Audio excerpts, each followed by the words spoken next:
اعتقد معرفش اصور من الزاويه دي ولا اصور من الزاويه التانية اللي هو هناك كده، مش عارف. احنا دلوقتي مش بندور على الزاويه واحنا عايزين نتكلم بس. لا الزاويه دي حلوه تصدقوا، والنبي مطلعه اضاءه كده في شيش كده. خلينا نرجع للبوست بتاعنا. احلى حاجه ولا دي احلى ولا ايه بالظبط؟ انتوا يبقى قولوا لي الفيديو الجاي نصور في انهي بقى، انهي زاويه احلى، هناك ولا هنا؟ تعال نجرب. لكن لا انا اصلا هي دي الفكره، ان انا عايز اخليها مقفوله لسبب ما، ان هنا زاويه صفراء فاهمين، وبلكونه، فهي دي بلكونه اصلا فاهمين. قدامها بصوا، قدامها فيلا كده بس معرفش فيهاش حد ولا مش عايز اصورها عشان فيها ناس اكيد. ملسوعه صح؟ لا الزاويه التانية احلى، هنا الشمس ضربة على طول. اقفل خلينا نقفل والله العظيم. يلا نرجع للبوست بتاعنا وخلاص. ايه اللي وجع الراس ده؟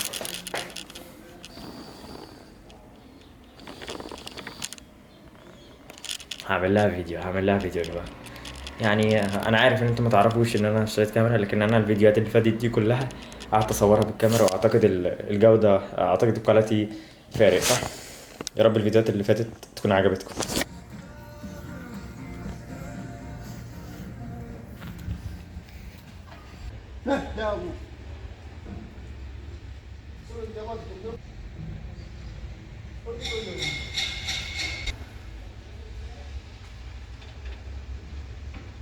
هنروح نفطر دلوقتي وبعد كده هنشوف هنعمل ايه، لان ورايا كم مشوار كده بسيط برضو، المشاوير اللي انتوا عارفينها.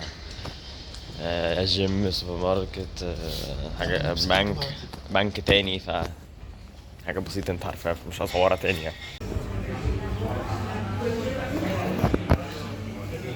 عرفت في الكافيه ده قبل كده. اهو يلا قعدت بره وبتاع، فهنقعد في اي كرسي منهم، هو هيبقى قدام اللاجو على طول. بس ده فاتح جديد بيفتح في الصيف بس. يلا بينا. بس اللاجو هنا كده وكافينا اللاجو. سيبك من ان احنا قاعدين في الكافيه، ما بتفرقش معايا يا راجل يا ابو. ده انا عارف انت بتطلع الليب بتاعك عليا انا. الزاويه دي احلى ولا ايه؟ عليتها شويه مش نفس الزاويه. كمان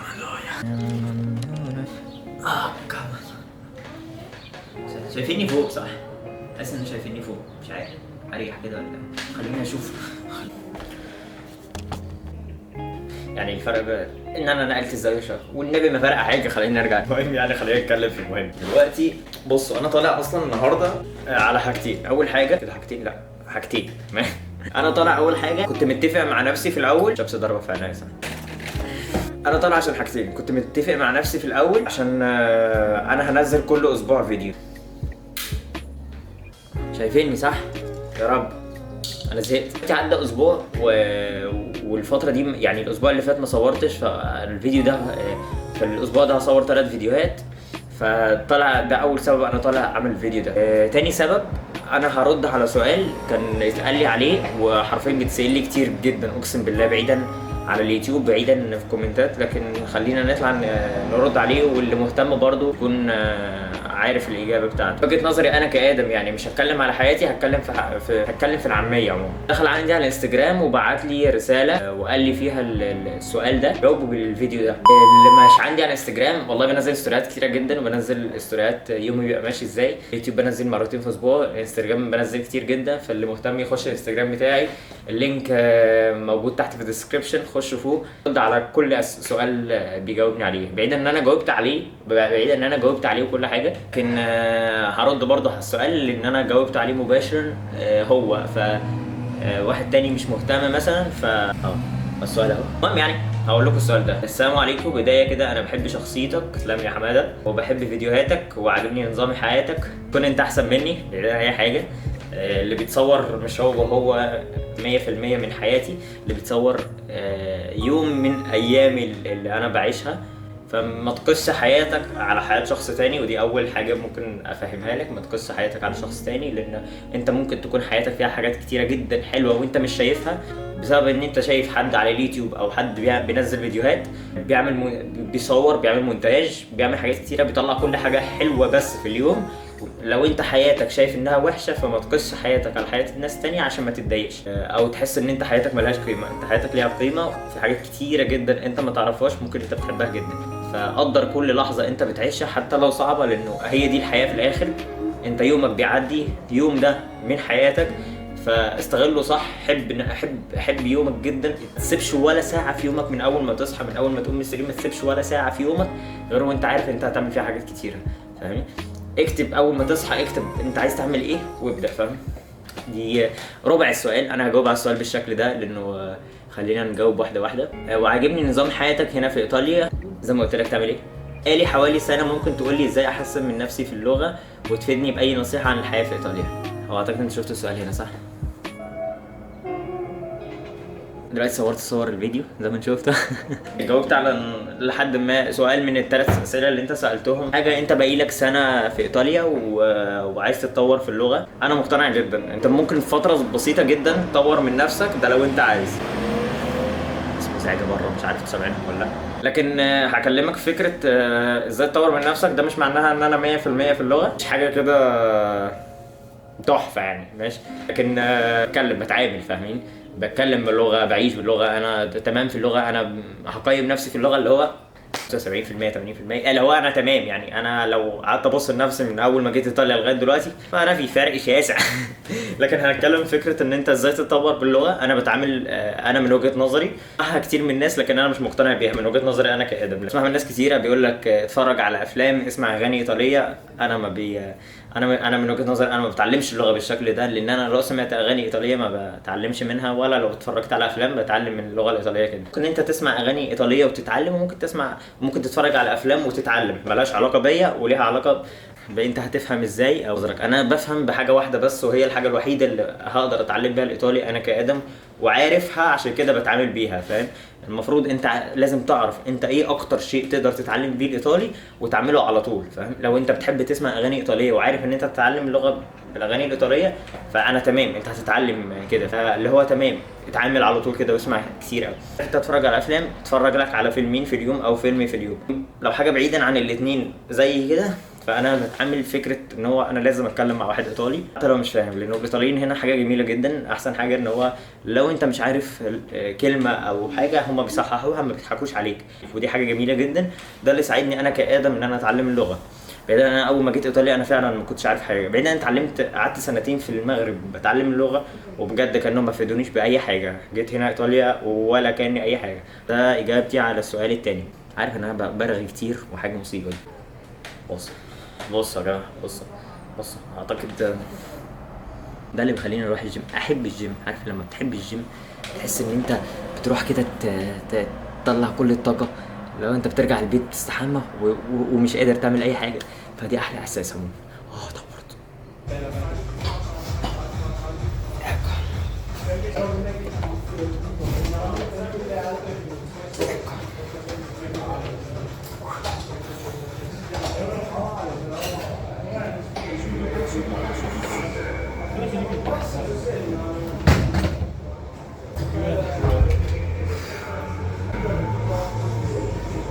يعني ايه السؤال التالت؟ نسيت والله. من رغي يا اخي ادم، انت ما بتهمتش. وتفيدني باي نصيحه عن الحياه في ايطاليا.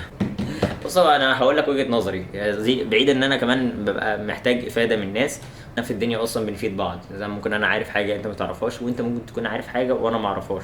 انا بطلع الفيديو ده فانا جامد خالص والله. بس انا زي ما قلت لكم احنا اصلا زي ما قلت لك ان احنا اصلا في الحياه اسباب لبعض يعني. مقتنع بحاجتين. اول حاجه فكره حب نفسك جدا. وتاكد ان انت وانت نازل مثلا من البيت في ايطاليا او في اي حته عموما عشان تطور من حياتك، اعرف ان انت ممكن تكون احسن واحد ماشي في الشارع. مش الايطالي احسن منك في حاجه، ولا انت احسن من الايطالي. ممكن انت تكون شغال اصلا بيغسل صحون في الفندق، ومع احترامي ليهم لان انا اشتغلت الشغلانه دي، وواحد يكون عنده شركات، اتعامل على اساس ان انا احسن من الراجل ده. ليه لا؟ احنا كلنا بني ادمين في نفس دي. واحد دي يخلي يكون عندك ثقه في نفسك جامده جدا، فده اللي هيخليك يساعدك ان انت حياتك تتطور. كتبت لك حاجه كتبت لك رد كده كنت مقتنع بيه جدا، ولغايه دلوقتي مقتنع بيه. خلاني ممكن اوصل لمرحله كنت نفسي فيها، اني اوصل لمرحله ان كان نفسي اوصل للمرحله اللي انا فيها دلوقتي اول ما جيت ايطاليا، بعيدا ان انا دلوقتي نفسي اوصل لمرحله تانية، فهو ده اللي هيخليك ان انت تمشي. لما جيت ايطاليا كان نفسي اوصل للي انا فيه دلوقتي، ودلوقتي انا قدامي ان هدف تاني هوصل له ان شاء الله قريب.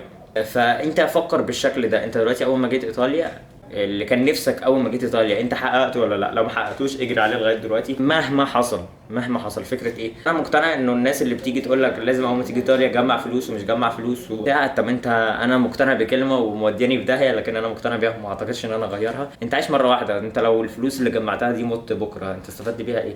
ده حاجه. ساعد الناس، ساعد نفسك. لقيت حاجه احسن روح اعملها، ما تفكرش في اي حاجه. يعني انا دلوقتي قاعد في بيت زي ده بدفع ايجار كبير. في الاول كنت قاعد في بيت تابع للشغل، يعني ما كنتش بدفع فيه يورو، ما كانش احسن حاجه. ما فكرتش بصراحة الحتة دي كنت ده السرير بتاعي، اسماعيل كان قاعد هنا، وده السرير بتاعي. انا عشت هنا اصلا شهر ونص، كنت عايش هنا في الأوضة دي. السرير بتاعي كان مشهور، كان موجود هنا اصلا بالشكل ده، بس غيروا هنا اول مشيت فترة انا داخل في سنة، فغيروا الشكل عشان يبقى شكل البيت جديد. واخويا ما فكرتش فكره ان انا قلت طب ما تخليني في البيت وخليني في البيت، وان الفلوس اللي هدفعها في الايجار انا مستفيد فيها اجمعها. وبعد ما تجمعها برضه عارف انت بتجمعها عشان ايه؟ عشان تعمل حاجه لنفسك. طب انت بتعمل حاجه لنفسك خطوه بخطوه. ده اللي انا بفكر فيه. في اي حاجه هتطورك في حياتك، الحياه الجميله، الحياه اللي انت هتحس بيها ان انت هتبقى مبسوط فيها، هي اللي هتخليك تبص المكان احلى بكتير. يعني ايه؟ انا مقتنع بالفكره كده وهقولها لك، وهي دي النهايه. عشان انت دلوقتي نفسك في حاجه جدا جدا، مثلا موبايل ولا حاجه، وتقول لا انا هجمع فلوس ومش بخلي الموبايل ولا العربيه دي على طول. انت فكرك بقى محدد على حاجه واحده بس، انه العربيه نفسك فيها هي دي. ما بقيتش باصص لحاجه اعلى، لان انت خلاص ما جبتش الحاجه الاولانيه اللي انت عايزها. يعني انا اول ما جيت ايطاليا كان نفسي اقعد في بيت واجيب كل حاجه نفسي فيها، الحاجات زي كده. لو كنت قلت ان انا اجمع فلوس والحاجات التانية دي هجيبها، انا تفكيري كله على الحاجات دي صافي، مش هغيرها ولا هعلى ولا اي حاجه. لما تجيبها انت دلوقتي جبت كل حاجه نفسك فيها، فانت مش هتبقى عايز تعمل حاجه تانية خلاص. فاهم؟ كل اللي انت هتبقى عايز تعمله ان انت تطلع لقدام، حياتك تبقى احسن بكتير. انا حياتي ازاي هتتطور تاني؟ مش هتبص بقى الحاجات اللي انت جبتها، لان انت خلاص كان نفسك فيها وجبتها صافي. حتى لو شغال شغلانه متعبه، بص الناحيه التانية، بص الناحيه التانية، بص لحياتك الايجابيه. هل انا جبت الحاجات اللي نفسي فيها؟ هل انا مقتنع ان حياتي بتتطور ولا واقف مكاني؟ لو واقف مكانك يبقى انت في حياتك في حاجه غلط، او في فكره انت بتفكر فيها وهي غلط في الاخر. بس انا مقتنع بالشيء ده. يا رب اكون جاوبت على السؤال اللي بيتسال لي بجد كتير وبس.